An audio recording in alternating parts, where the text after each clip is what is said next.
You can jack your life all the way up. You can make all the mistakes you want to make. God is in the get it together business. God is in the make your dream come true business. He did it for me. A lot of y'all better than me. Most of y'all ain't done what I had to do to get to where I am today. You ain't been homeless. You're not old as me. I've overcome it all because I have a relationship with him. I am not a perfect Christian. I have my flaws. But guess what? You are too. You ain't got it all together. I ain't got it all together. I'm hurting. Everybody tripping through something. Everybody, I don't care who you are, you going through something. But if you got God, you can make it. When you have waited a long time for a blessing, it will make you give God the praise. Some of y'all get stuff too easy, but after you suffered a while, when God comes through for you, it'll make you want to.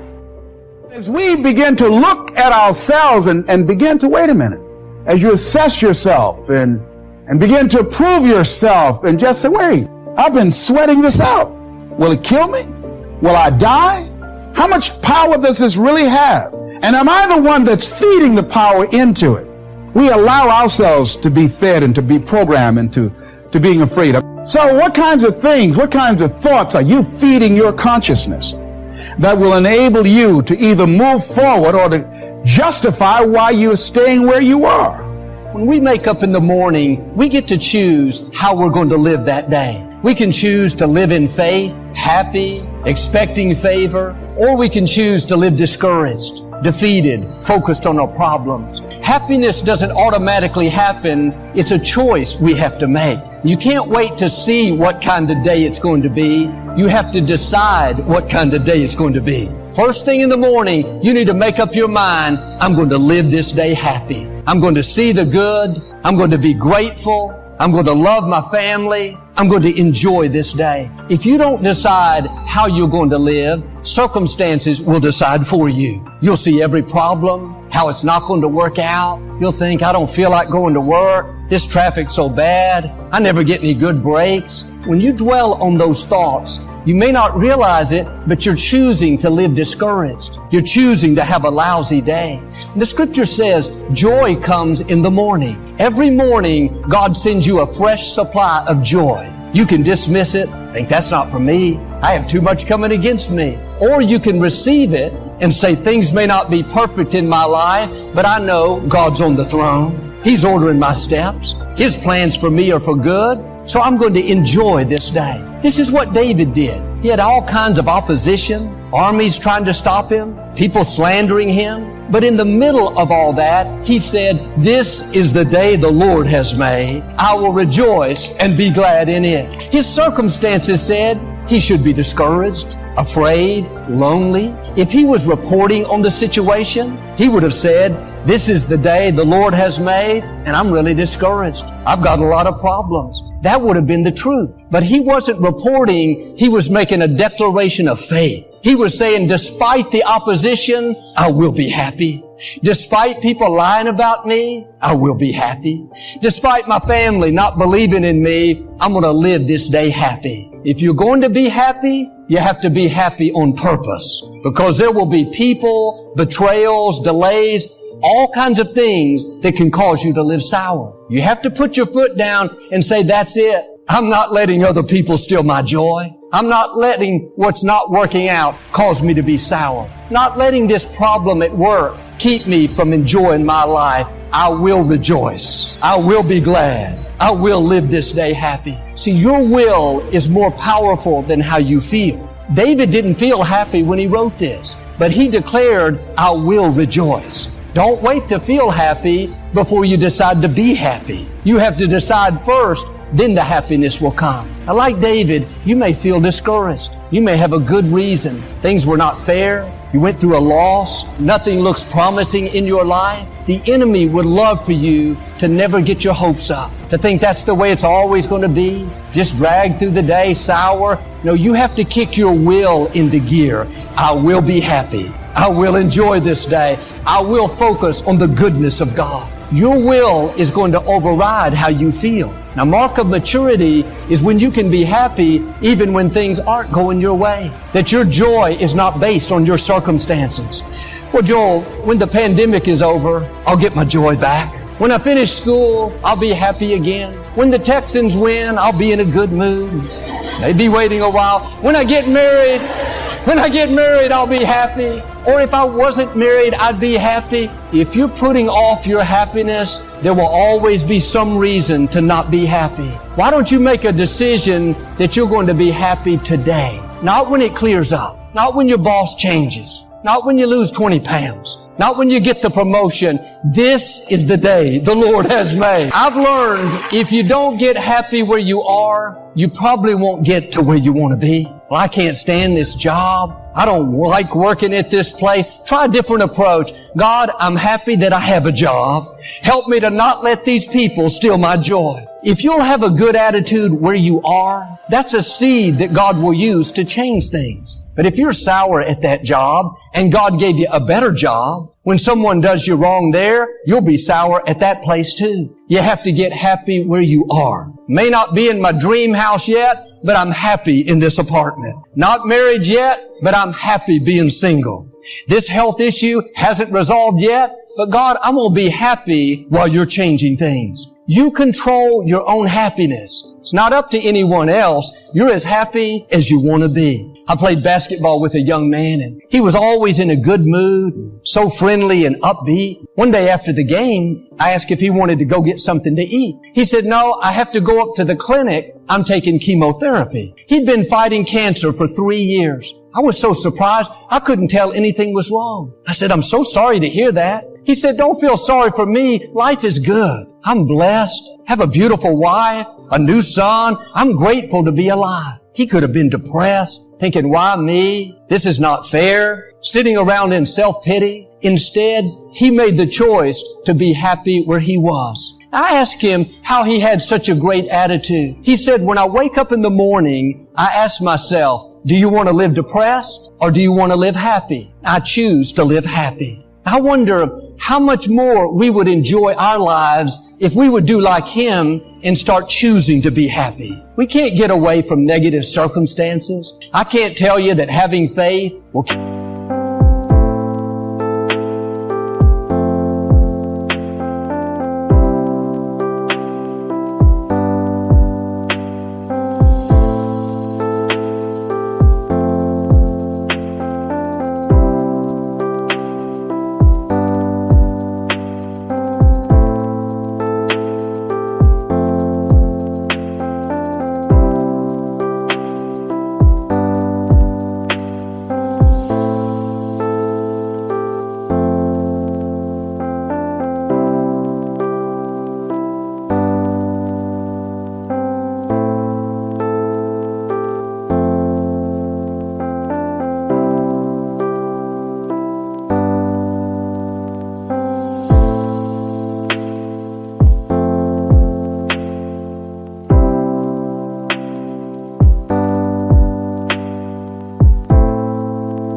keep you from trouble, bad breaks, people that do you wrong. But I can tell you, those things don't have to take your joy. You're in control of your happiness. David said in Psalm 144, happy are the people whose God is the Lord. And sometimes we look at circumstances and there's nothing to be happy about. Fighting cancer, going through a pandemic, having trouble at work, nothing good about that. No, the reason we can be happy is our God is on the throne. He controls the universe. He's our provider. He's our healer. He's our vindicator. He's our way maker. We can be happy that the most powerful force in the universe is on our side. No person can stop him. No bad break. No sickness. No addiction. All the forces of darkness cannot stop what God has ordained for you. It's significant that David started.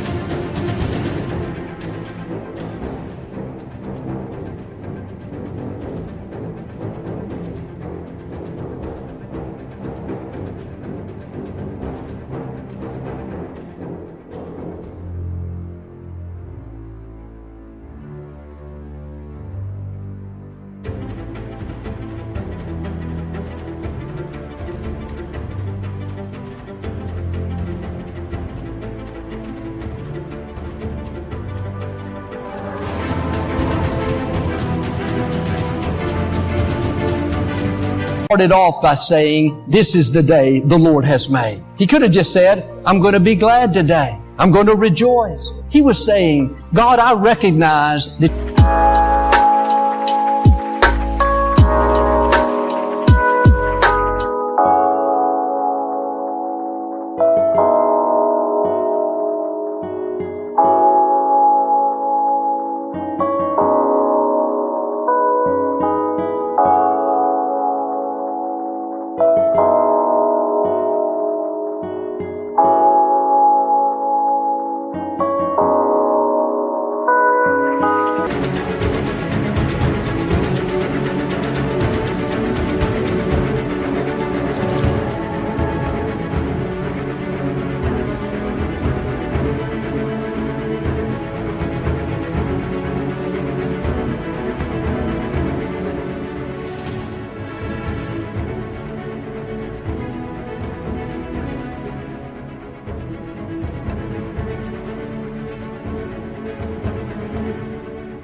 you not only made this day, but you've allowed me to be alive. You chose me before I could choose you. You formed me in my mother's womb. I'm not going to waste this day living negative, focused on my problems, dwelling on my hurts. I'm going to live this day to the full. You and I are not here by accident. God could have chosen anyone to be alive today. There are billions of people that have lived and died, but God handpicked you to be here at this time. He woke you up this morning. He gave you strength to get out of bed. He's crowned you with favor. He put seeds of greatness in you. He calls you more than a conqueror, the head and not the tail. One way we honor God is by living happy. He didn't create you to drag through the day, overcome by problems, discouraged by disappointments.